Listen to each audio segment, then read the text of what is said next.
Shiva's love for Sati was like I was just now telling, when we were in the Kailash trip, people became weepy about what they missed. They didn't miss anything, but they felt they missed. So, it's one of those moments when you yield.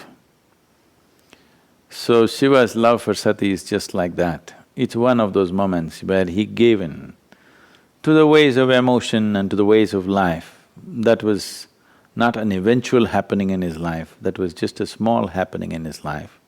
It is his silence which is of utmost significance to us.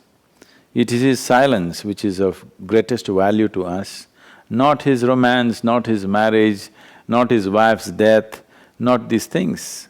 But how to talk about his silence? There is no way to talk about his silence. Now that you've brought up the question yes, he went through all the throes of romance and the death and the grief and the works. But the moment he set it down, he simply sat there still unmoved, as if nothing had ever happened to him. Nothing had happened to him at all, and in fact nothing had happened to him, and nothing happens to anybody for that matter.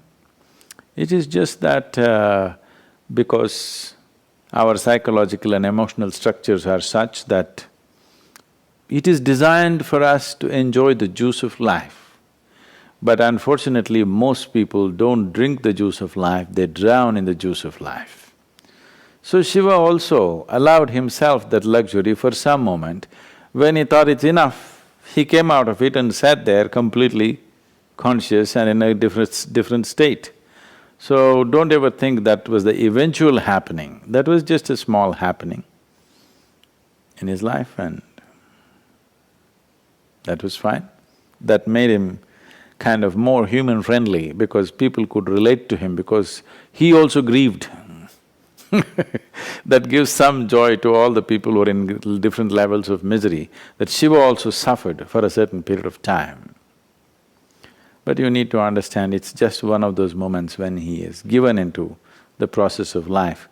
But the moment he wants to stop it, he stops it immediately and sits there untouched by any of these things.